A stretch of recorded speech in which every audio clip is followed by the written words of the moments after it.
So hello class, welcome to Prithvi. Electrostatics के capacitor से related कुछ आईआईटी जेई के बहुत बढ़िया सवाल आपके सामने लेके आया हूँ। स्टार्ट करते हैं विद द फर्स्ट क्वेश्चन। तो बच्चों, सवाल में मैं आपको लैंग्वेज ना पढ़कर सिंपल सी बात में बता देता हूँ।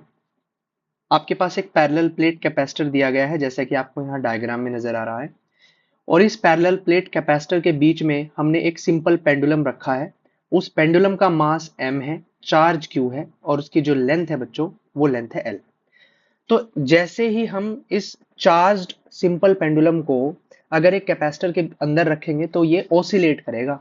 सवाल में पूछा है कि टाइम पीरियड ऑफ ऑसिलेशन इसका क्या होगा। तो इसमें बच्चों क्लास 11th की नॉलेज का भी इस्तेमाल होगा। तो चलिए इस सवाल को समझने की कोशिश करते हैं। देखिए बच्चों, मुझे एक बात बताओ, अगर सिंपल पेंडुलम जो है वो ऑसिलेट करेगा, मान लीजिए वो किसी टाइम पर यहां पर पहुंच गया इस तरीके से, यहां पर पैरेलल प्लेट लगे इसके साइडों में, ये तो आपको पता है। अब इस बॉब पर दो तरीके की फोर्सेस लगेंगी। पहली फोर्स नीचे की तरफ लगेगी mg, because of the mass of that Bob. और जो दूसरी फोर्स होगी that will be the electrostatic force QE। क्या आप ये बात समझते हैं? तो दो तरीके की फोर्स होगी, एक ये होगी एक ये होगी। ठीक है जी। यानी कि there will be two forces, तो इसकी वजह, इन दोनों फोर्सेस की वजह से इस डायरेक्शन में एक एक्सेलरेशन होगी जिसे ए नेट का नाम दूंगा, यानी कि नेट एक्सेलरेशन। तो बच्चों ये जो नेट एक्सेलरेशन होगी ये कितनी होगी? That will be under root of a1 square plus a2 square. अब ये a1 a2 क्या है? a1 है acceleration due to that that force that mg। तो आपको पता है कि F जो होता है वो ma के बराबर होता है बच्चों। तो a किसके बराबर होगा? a बराबर होगा F बाई एम के। क्लियर है बच्चों ये बात? तो यानी कि जो a1 होगी, यानी इस mg के कारण जो एक्सेलरेशन होगी, that is simply g, that is acceleration due to gravity, है ना। और जो a2 है बच्चों, a2 ये कितनी होगी? That is equal to the electrostatic force F divide by the mass, which is F कितना है? F है QE divide by mass m। तो ये हो गया a2 की वैल्यू। तो यानी कि नेट एक्सेलरेशन क्या होगी बच्चों? नेट एक्सेलरेशन होगी under root of a1 square, a1 square का मतलब g square, plus a2 square, a2 square क्या है? QE बाय m, इसका स्क्वायर। तो ये आ गई नेट एक्सेलरेशन। अब टाइम पीरियड ऑफ ऑसिलेशन जो होता है बच्चों सिंपल पेंडुलम का, क्लास 11th में हमने पढ़ा था, that is equal to 2 pi root of L divide by acceleration. यहां पर मैं ए एक्सेलरेशन को ए नेट से रिप्रेजेंट कर रहा हूं। ठीक है। एल यहां पर क्या है? एल इस पेंडुलम की, इसकी स्ट्रिंग की जो लेंथ होती है वो होती है। तो बच्चों टाइम पीरियड ऑफ ऑसिलेशन कितना हुआ? T is equal to 2 pi under root of L divide by a net, और एन ए नेट कितनी है? Under root of g square plus Q E divide by m का whole square. ये आपका final answer है बच्चों। तो देखिए कौन सा ऑप्शन करेक्ट है। Option number A is the right answer. ठीक है, इजी था सवाल। तो इसमें क्लास 11th और क्लास 12th दोनों को मिक्सअप कर दिया है बेसिकली। तो इस तरीके के सवाल आजकल बहुत पूछे जा रहे हैं। ठीक है, तो कैपेसिटर से रिलेटेड एक अच्छा सवाल था। अब बढ़ते हैं अगले सवाल की तरफ। चलिए, so that is the next question. ये भी आईआईटी जेईई मेंस 2019 में पूछा गया सवाल है। देखिए सवाल में आपको क्या दिया गया है, आपके पास एक ग्राफ दिया हुआ है। आपके पास एक ग्राफ दिया हुआ है। ग्राफ किसके बीच में है? ग्राफ चार्ज और वी वोल्टेज के बीच में है। Q वर्सेस V का ग्राफ आपको दिया गया है। और कहा गया है कि दो ग्राफ दिए गए हैं A और B के लिए। A जो है that is for the series combination, यहां पर लिखा गया है। अच्छा, ये हमें नहीं पता है कि कौन सा सीरीज के लिए है, कौन सा पैरेलल के लिए है। बेसिकली आपको Q और V का दो केसेस में ग्राफ दिया गया है। क्लियर है जी ये बात? अब आपको बताना है कि ये जो कैपेसिटर्स, इसमें बेसिकली दो कैपेसिटर्स लगे हुए हैं। अब दोनों सीरीज में होंगे और पैरेलल में होंगे, यानी कि इनमें से एक ग्राफ सीरीज का है और एक ग्राफ पैरेलल का है। आपको बताना है वो चार्जेस कितने हैं वो बताओ। तो एक बार सवाल समझना, रीड करना, फिर हम स्टार्ट करते हैं। आप मुझे देखिए, आप एक बात को ध्यान से समझने की कोशिश कीजिए कि ये जो ए की अगर मैं बात करूं, ए का जो स्लोप है, स्लोप आपको पता है ना, स्लोप क्या होता है? स्लोप होता है बेसिकली दिस बाय दिस, इसी को स्लोप बोलते हैं। तो बच्चों क्या मैं बोल सकता हूं कि यहां पर जो स्लोप है ए का that is greater than slope of B, हम ऐसा बोल सकते हैं। ठीक है, तो slope of A is greater than slope of B. तो दो कैपेसिटर्स का यहां पर जिक्र हुआ है, दोनों कैपेसिटर्स एक बार सीरीज में लगे हैं, एक बार पैरेलल में लगे हैं। आपको ये बात पता होगी कि जब दो कैपेसिटर्स पैरेलल में लगे होते हैं तो सिंपली उनको हम क्या करते हैं, उनको हम ऐड करते हैं C1 प्लस C2। दो कैपेसिटर होंगे, दोनों कैपेसिटर्स को ऐड करते हैं C1 प्लस C2। और अगर दो कैपेसिटर सीरीज में लगे हो तो उनको कैसे करते हैं, तो उनका नेट कैपेसिटेंस क्या होती है, C1 C2 divide by C1 plus C2। Clear है बच्चों? तो आपको दो ग्राफ दिए गए हैं, एक ए दिया गया है, एक बी दिया गया है। अब ध्यान से समझिए कि दो कैपेसिटर दिए गए हैं, उन दो कैपेसिटर को एक बार सीरीज में लगाया होगा, एक बार पैरेलल में लगाया होगा। तो मुझे बताइए सीपी बड़ा होगा या सीएस बड़ा होगा? सिंपल सी बात है, सीपी के अंदर दोनों को डायरेक्टली ऐड करते हैं, तो दोनों को डायरेक्टली ऐड करते हैं तो सीपी जो है आपका वो सी एस से बड़ा होगा, यानी कि कैपेसिटर इन पैरेलल जो इसका नेट कैपेसिटेंस आएगी that will be greater than net capacitance in series. तो इसका मतलब ए के अंदर आपको दिया है, देखो क्यू बाई वी आपको ए के अंदर 500 बटे 10 दिया है, तो ये वैल्यू ज्यादा बड़ी होगी एज कंपेयर टू बी के अंदर आपको क्यू बाई वी दिया गया है 80/10। इसका मतलब कि जो ए है, इस ये जो ए आपको ग्राफ दिया गया है इसके अंदर कैपेसिटर पैरेलल में लगे हैं, और जो बी दिया गया है इसके अंदर ये दोनों कैपेसिटर सीरीज में लगे हैं। अब इनको सॉल्व कर लेते हैं। अगर मैं पैरेलल की बात करूं, C1 प्लस C2 की बात करूं, तो ये किसके बराबर दिया गया है, 500 बटे 10। 500 बटे 10 क्यू बाई वी, यही तो फॉर्मूला होता है कैपेसिटर का। तो कितना दिया गया है, 500 बटे 10, यानी कि कितना आ गया आपके पास, 50 माइक्रोफेराड। और दोनों जब सीरीज में लगे हो बच्चों, तो सीरीज के लिए क्या दिया गया है, 80/10। सीरीज के अंदर क्यू बाई वी की वैल्यू कितनी दी गई है, 80/10, तो ये कितना आ गया, 8 माइक्रोफेराड। तो सवाल में आपको C1 और C2 की वैल्यू ही निकालनी है।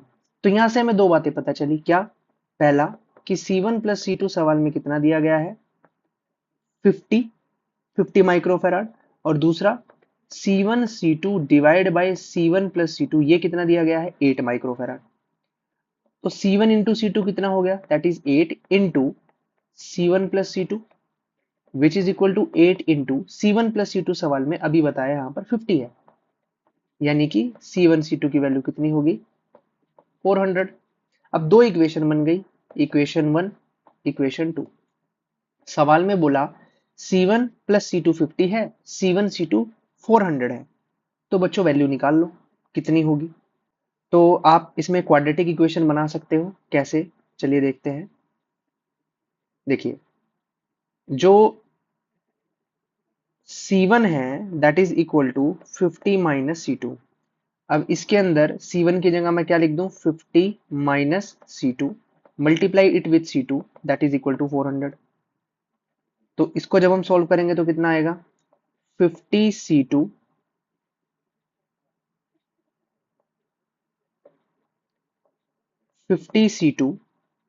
minus C2 square that is equal to 400, and finally बच्चों we will have C2 square minus 50 C2 plus 400 equal to 0।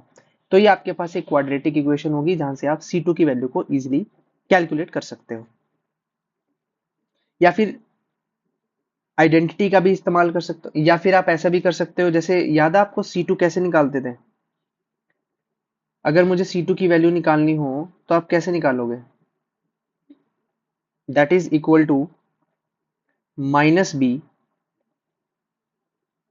Plus minus under root B square minus 4ac। तो बी स्क्वायर यानी 50 का square कितना हो जाएगा, 2500 minus 4 into ए into सी, और divide by होता था 2a, तो 2a की वैल्यू है ना, तो यहाँ पर 2 आ जाएगा। तो बच्चों C2 की वैल्यू कितनी हो जाएगी, माइनस बी सवाल में कितना दिया हुआ है, माइनस माइनस 50 यानी कि 50 हो जाएगा, plus minus under root 2500 minus 1600 divide by 2 that is equal to 50 plus minus 2500 में से 1600 घटाएंगे, क्या बचेगा बच्चों? 900 बचेगा। और 900 का अंडर रूट कितना होता है, मैं यहाँ पे लिख देता हूँ, under root 900 divide by 2 which is equal to 50 plus minus plus minus 30 divide by 2। तो बच्चों यहाँ से C2 की हमारे पास दो वैल्यू आ गई, एक हो गया 50 प्लस 30 बाई 2, 50 प्लस 30 बाई 2, और एक हो गया 50 माइनस 30 डिवाइड बाई 2। तो C2 की आपके पास वैल्यू कितनी आ जाएगी, 50 plus 30 80 by 2 with that is 40, और एक वैल्यू आ जाएगी 10। यानी C2 की आपके पास दो वैल्यू आ गई। अगर मैं कह दूं कि C2 की वैल्यू बच्चों 40 है, 40 माइक्रोफेराड है, और सवाल में ऊपर अभी मैंने बताया था कि C1 प्लस C2 50 है, C1 प्लस C2 कितना है, 50 है। तो बच्चों यहाँ से C2 की वैल्यू अगर 40 है तो C1 की वैल्यू कितनी हो जाएगी, 50 minus 40, that mean C1 is equal to 10 microfarad. और अगर आप ऑप्शन में देखोगे तो एक ऑप्शन में आपको दिया गया है 10 और 40, ऊपर देखिए ऑप्शन में दिया गया है 40 एंड 10 का कॉम्बिनेशन, यानी option number D is the right answer. Clear है बच्चों? चलिए बच्चों, अब हम अगले सवाल की तरफ बढ़ते हैं। ये सवाल IIT जेईई मेंस 2019 में ही पूछा गया था, लेकिन मेरी मेरी नज़र में कैपेसिटर का बहुत ही बेहतरीन सवाल है, और ये IIT जेईई एडवांस में पूछने लायक सवाल है। ठीक है, एडवांस लेवल का क्वेश्चन है, अच्छा क्वेश्चन है, खतरनाक क्वेश्चन जिसे बोलते हैं वो क्वेश्चन है। तो एक बार इस क्वेश्चन को करने की ट्राई करते हैं, ठीक है। चलिए, बेसिकली सवाल में आपको क्या दिया गया है, सवाल में आपको क्या दिया गया है, एक पैरेलल प्लेट कैपेसिटर है that is made of two square plates of side A. यानी कि आपके पास दो पैरेलल प्लेट्स दी गई हैं कैपेसिटर की, जिसकी साइड कितनी दी गई है, जैसे कि डायग्राम में दिखाया गया है, साइड दी गई है ए, दोनों के बीच की सेपरेशन दी गई है डी। अब इसके अंदर एक डाइलेक्ट्रिक को इंट्रोड्यूस किया, और डाइलेक्ट्रिक को कुछ इस तरीके से इंट्रोड्यूस किया कि वो ट्रायंगल की फॉर्म में है, और आधा हिस्सा खाली है, यानी कि यहां पर वैक्यूम है, यहां पर वैक्यूम है, और इस आधे हिस्से के अंदर डाइलेक्ट्रिक है। तब पूछा है कि अगर ऐसी सिचुएशन हो तो बताइए कि कैपेसिटेंस कितनी होगी। जब हम टॉपिक पढ़ते थे कैपेसिटर, तो वहां पे मैंने आपको दोनों केसेस कराए थे कि जब पैरेलल प्लेट कैपेसिटर के बीच में कुछ भी नहीं होता, सिर्फ वैक्यूम होता है, तब कितनी होती है कैपेसिटेंस। और फिर हमने किया था कि जब पूरे के अंदर बीच में कहीं पर डाइलेक्ट्रिक आ जाए, जिसकी कोई थिकनेस हो जाए, तब कितनी होती है। लेकिन ऐसा केस हमने कभी डिस्कस नहीं किया था, तो इसीलिए मैंने यहाँ पर ये सवाल डाला है। चलिए ये सवाल करने की कोशिश करते हैं।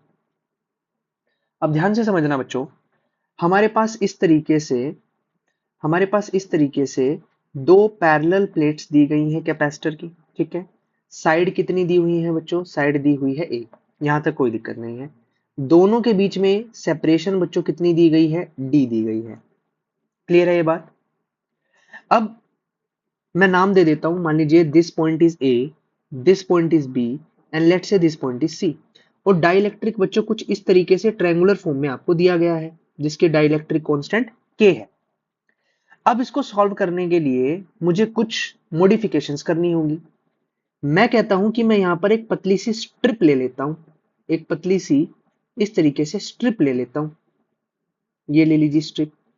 इस स्ट्रिप की थिकनेस में ले लेता हूं dx, और ए से इस point, let's say this point is D, this point is D, and let's say this point is E. A से डी तक की जो दूरी है बच्चों, इसको मैं मान लेता हूं x। ठीक है, और ई से डी तक की दूरी को मैं मान लेता हूं y। क्लियर है बच्चों? और ये जो डाइलेक्ट्रिक दिया गया है, जिसका डाइलेक्ट्रिक कांस्टेंट k है। तो अब हमारा एम क्या है, व्हाट इज आवर एम? हमारा एम है, हमें कैपेसिटेंस फाइंड आउट करनी है ड्यू टू दिस कॉम्बिनेशन। तो बच्चों, हम इस सवाल को सोल्व कैसे करेंगे? हम ऐसे सोल्व करेंगे कि मैं बोलूंगा कि एक्चुअली में ये कैपेसिटर, जो एक कैपेसिटर यहाँ पे दिया गया है ना, ये एक नहीं दो कैपेसिटर हैं, और दोनों कैपेसिटर सीरीज में लगे हुए हैं। इस तरीके से लगे हुए हैं बच्चों कि एक कैपेसिटर तो ये हो गया जिसमें वैक्यूम है, और एक कैपेसिटर ये हो गया जिसमें कुछ डाइलेक्ट्रिक इंट्रोड्यूस है, जिसकी डाइलेक्ट्रिक कांस्टेंट है के। क्लियर है बच्चों? अच्छा, सवाल में देखने से हमें एक पता चल रहा है, एक चीज, कि जो ये y बाई एक्स की रेशो होगी ना बच्चों, ये जो y बाई एक्स की रेशो होगी वही रेशो आपकी d बाई ए की होगी, क्योंकि आगे चलकर हम इंटीग्रेशन ही करेंगे। बेसिकली ये स्ट्रिप लेने का जो एम है वो यही है कि हम इंटीग्रेशन का यूज करेंगे और फिर उसे a से लेकर यहाँ तक इंटीग्रेट करेंगे। तो यहाँ से पता चल रहा है कि y बाई एक्स जो है वो d बाई ए के बराबर है। तो यहाँ से बच्चों y की वैल्यू कितनी हो गई, that is equal to D by A into X. Simple सी बात। चलिए जी, यहाँ तक उम्मीद करता हूँ सबको समझ में आया होगा। कैपेसिटेंस का फॉर्मूला क्या होता है हमने पढ़ा है, दैट इज C बराबर epsilon not A by D. ये होता है कैपेसिटेंस का फॉर्मूला। अब मैंने बताया कि इस सवाल को सोल्व करने की अप्रोच ये है कि इस कैपेसिटर को दो कैपेसिटर मान लेंगे। एक कैपेसिटर वो जिसके बीच में वैक्यूम है और एक कैपेसिटर वो जिसमें एक पूरी तरीके से डाइलेक्ट्रिक फील्ड है। तो ऐसे में पहला कैपेसिटर क्या होगा, पहला कैपेसिटर होगा ड्यू टू दिस वैक्यूम। अब ड्यू टू दिस वैक्यूम अगर मैं निकालूं तो कैपेसिटेंस क्या होगी, एप्सिलॉन नॉट ए। अब एरिया की बात हो रही है, एरिया की बात कर रहे हैं तो एरिया बेसिकली क्या होगा, this length A into this small thickness dx की बात कर रहे हैं। So that is a into में dx, ये एरिया हो गया बच्चों।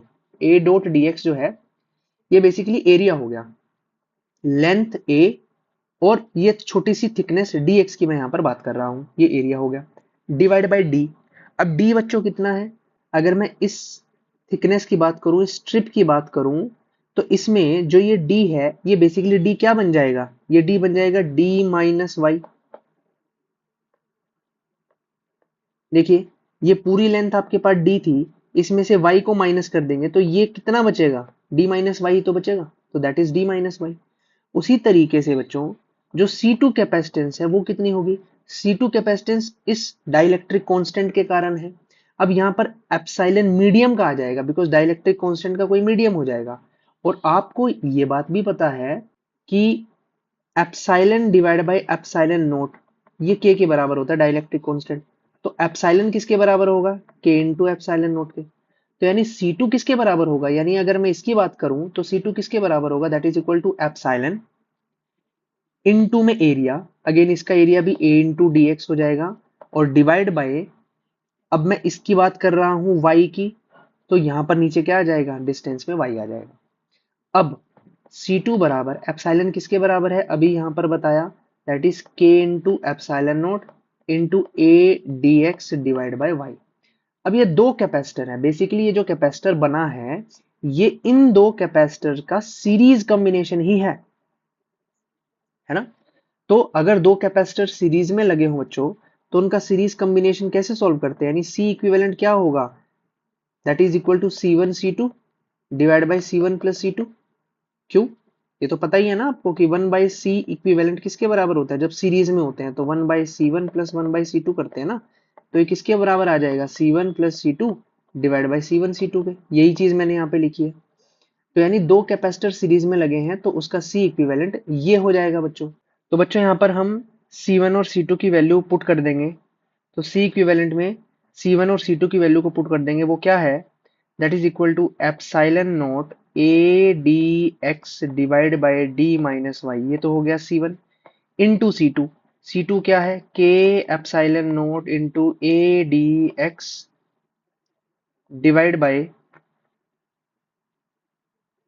वाई और divide by C1 plus C2, यानी epsilon not A D X divide by D minus Y plus C2 that is K epsilon not A D X divide by Y.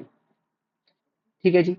अब यहां से epsilon not A dot D X इन दोनों से cut जाएगा, तो क्या बचेगा अपने पास, K epsilon not A dot D X divide by Y into D minus Y divide by, यहाँ पे एलसीएम ले लेंगे y into D minus Y, और ऊपर बचेगा आपके पास y plus K into D minus Y.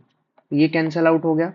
तो फाइनली बच्चों अपने पास C इक्विवेलेंट कितना आया, that is equal to K epsilon not A D X divide by Y plus K D minus K Y, और इसको मैं ऐसे भी लिख सकता हूँ K epsilon not A D X divide by K D plus 1 minus K into Y. ठीक है जी, ये आपके पास सी इक्विवेलेंट आ गया। अब सी इक्विवेलेंट है लेकिन हमको इंटीग्रेशन लगाना पड़ेगा।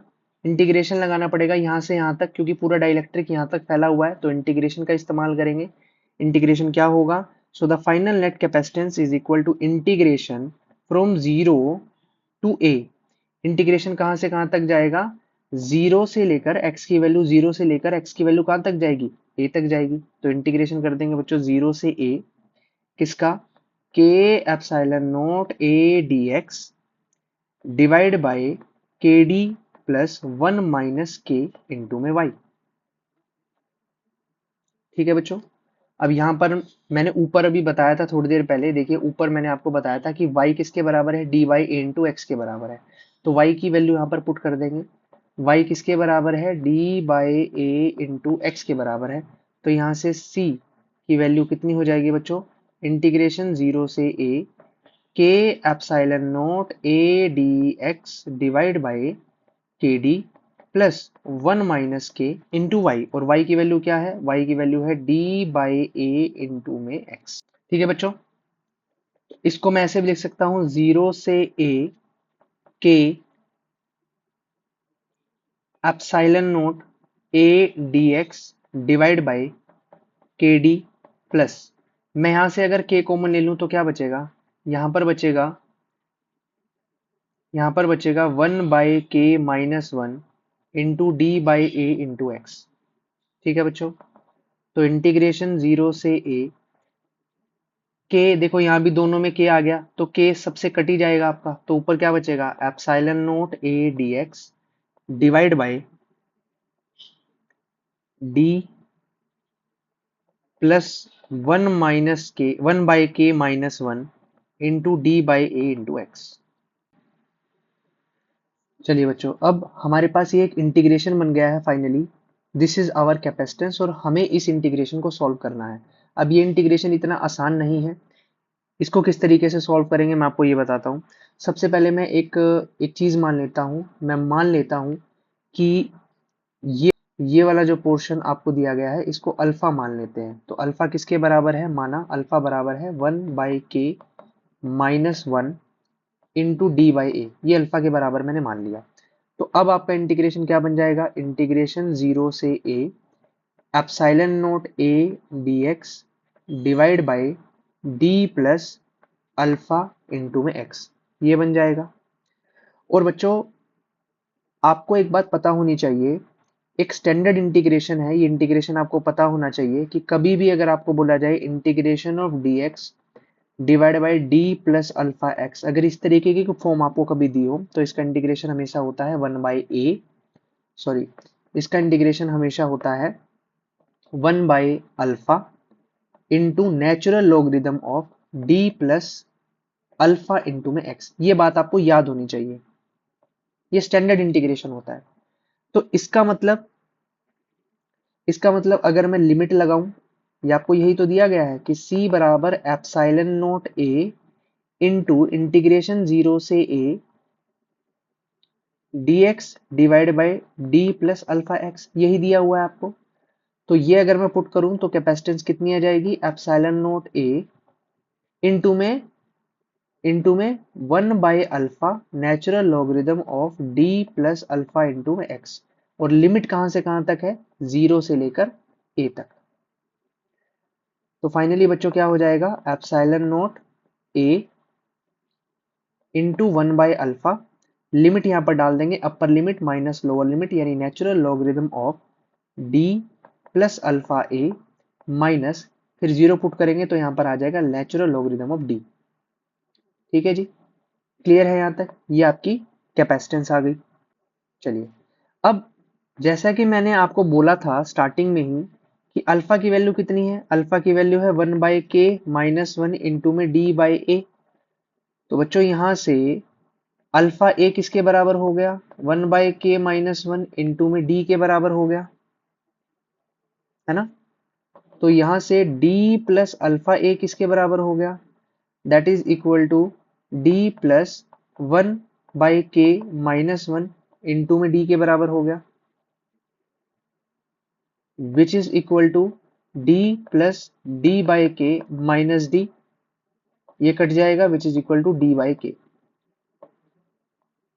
तो डी प्लस अल्फा ए की जगह मैं क्या लिख सकता हूँ, डी बाई के। तो फाइनली कैपेसिटेंस आपकी कितनी आ गई, epsilon naught A by alpha into में natural logarithm of D plus alpha है, यानी कि D by K minus natural logarithm of D.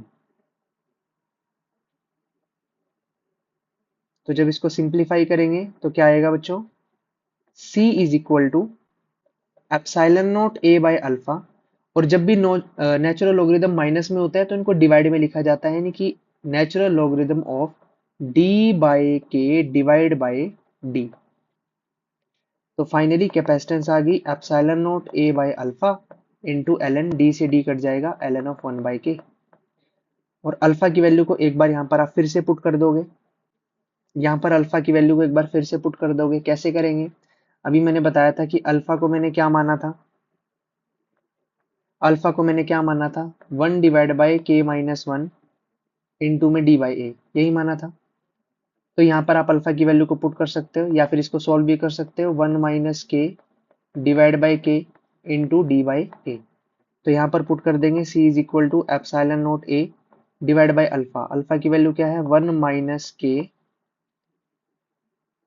Into में डी, और डिवाइड बाय क्या है, के ए इंटू में नेचुरल लॉगरिथम ऑफ 1 बाय के।